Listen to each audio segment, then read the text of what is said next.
the last video I have discussed about, or I have given a brief idea about the definition of health given by who. In this video basically I will have a little more detailed discussion regarding two terms: physical well-being and mental well-being. Mental well-being, I have already said, mental well-being consider the ability of a person to concentrate, ability of a person to take a decision, ability of a person or, or to behave or to respond normally to a situation, and absence of any constant confusion or dilemma. Okay, occasionally we all are confused, occasionally we all get confused about a certain decisions of our life, or we feel that there is a dilemma between choosing any of the two options given or any of the options given to us. But it should not be a constant one. Like you are not supposed to be confused about which brush you will use, or you are not supposed to be confused about you will have the food now or not, because food is something which is related with hunger. So if you are hungry, you will have the food. Suddenly if a person is having a confusion that I am hungry, I will have the food or not, or after having the food a person is vomiting, because suddenly that person is realizing, okay, I can gain weight, so I shouldn't have consumed the food. That is something related to mental well-being, because these are food related disorder that also comes under the spectrum of nutrition.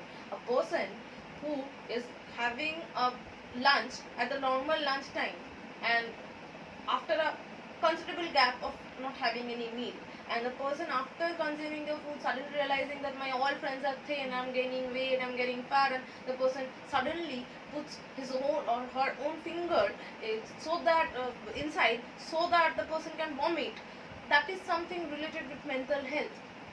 And mental health, this is a issue of mental health which is ultimately resulting in malnutrition, because if the person will continue doing so, that means each per time the person is vomiting it out, each per time, or a person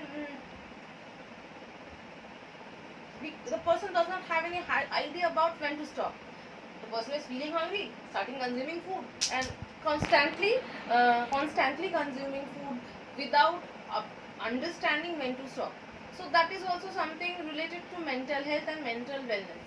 So ultimately, whether the person each time vomits or whether the person each time consumes more than required, consumption and no consumption, both will lead to malnutrition. One will make the person gain unnecessary weight, person develop many other complications like shortness of breath and all related to weight gain. And in the former problem where the person is vomiting the meal and not letting the nutrients reach the cells, in that case the person will lose weight, the person will have weakness, the person will not be able to fight with diseases, the person will not be able to perform the activities, even the normal activities required to continue a normal life. So these all are related to mental health. So under mental health we can consider that, and a person's willingness to, for any kind of activity. When we are in the classroom, we need energy to understand the lessons. That is why that tiffin break is given, because our brain cells do not work without the consumption of glucose. So if we will not provide with food, our brain cells will not be able to produce energy, and it will not perform. So the student will feel fatigue, lack of interest, will feel sleepy. So these are also related to concentration. So that also comes under mental well-being, and the aspect of mental well-being in nutrition. Okay, so a person's ability to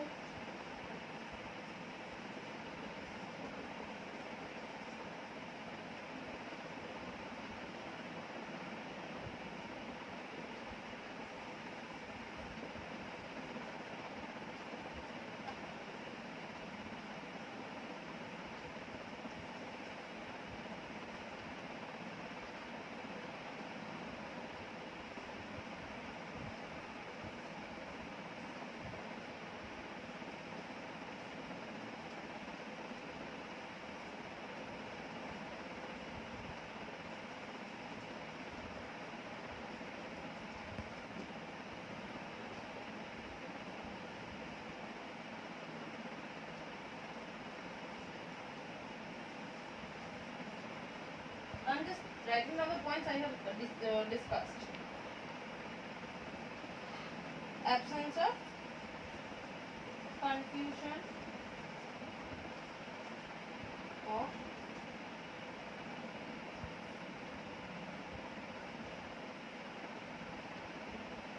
so these are the usual points we consider when we are judging the mental state of any individual in front of us.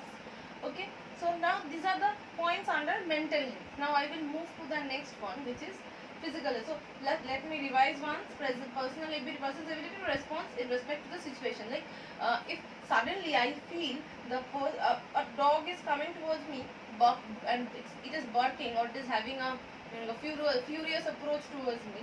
So what I will do, we will try to leave that place, we will move, so for moving from that place we need our muscles we need to make our muscles of leg work. Or suppose I'm feeling hungry, I need to put the food inside my mouth, so I need to make my muscles of hand work. So, or suddenly if I understand that some particles or dust is coming towards my eyes and it can cause irritation to my eyes, I will close my eyes. So these are controlled by nerves.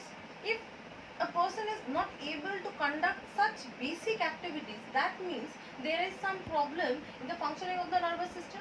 Maybe that due to absence of certain chemical in the body, or due to disability of the person to synthesize certain compound, certain chemicals. So ultimately the behavior will indicate activity or normal activity or ability of our nervous system or disability of nervous system. So that is also helpful indicator in case of mental well-being. Okay, and energy for performing required activity. A child or a boy or 12-year or 13-year boy is supposed to be playful, supposed to be happy, supposed to be active. If a boy of that age is not doing anything, sitting at a place, do not want to play, do not want to study, do not want to move from one place to another, that means there is some problem. Maybe that kid is having low hemoglobin level, and because of low hemoglobin level, oxygen consumption is low. That is why the kid is not feeling like playing. So this can be an indicator, this can be an indicator. Ability to take decision, as I said, confusion, or both are basically in a way same. Absence of confusion. Okay, so this comes under mental well-being. The second thing we will consider is physical well-being, or indicators for physical well-being. The basic indicators of physical well-being: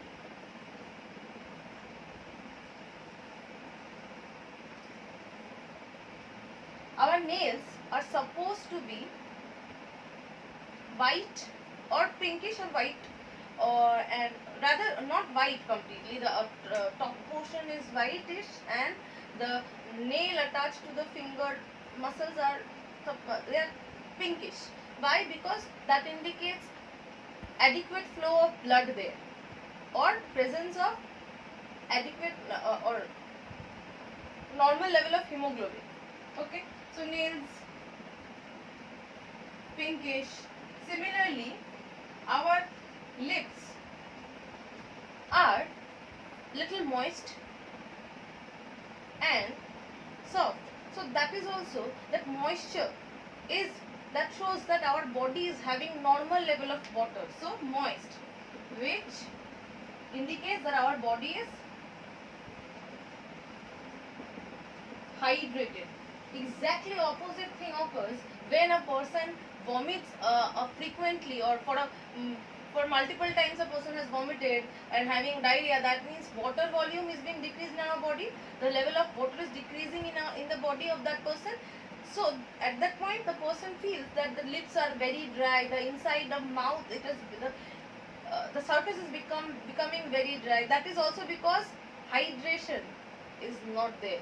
Dehydration has occurred. So ultimately that is also indicating a state of nutrition in our body, or state or level of a particular component in our body. Similarly, teeth. If our enamels of teeth is intact and we are not having any metabolic diseases, the teeth are usually white and shiny. Because if it's not shiny and it is having chalky pigment on the surface, that indicates deficiency of certain vitamins and minerals.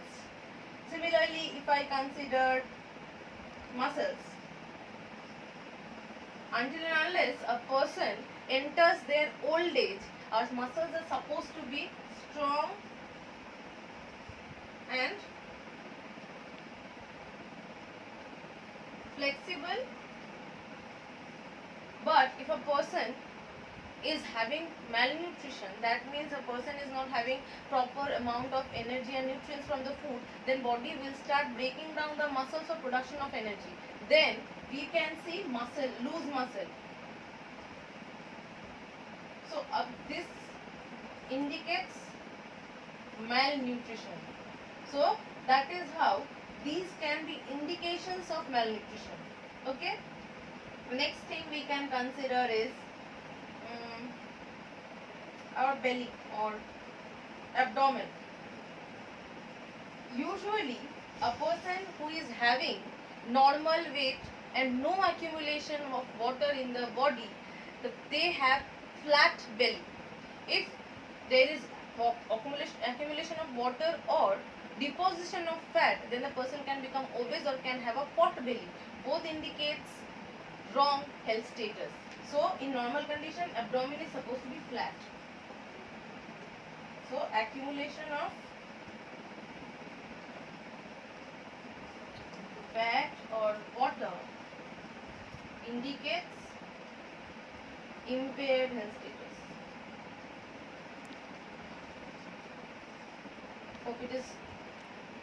Hope it is visible to you.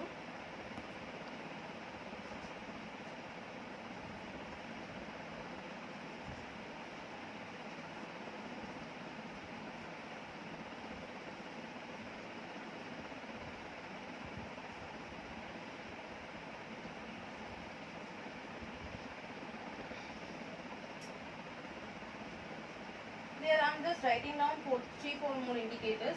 Weight. A person who consumes required amount of food, neither less nor more, will have a normal weight. If a person will have low weight, then will have less weight than the reference range, the person will be considered as underweight. Similarly, if a person has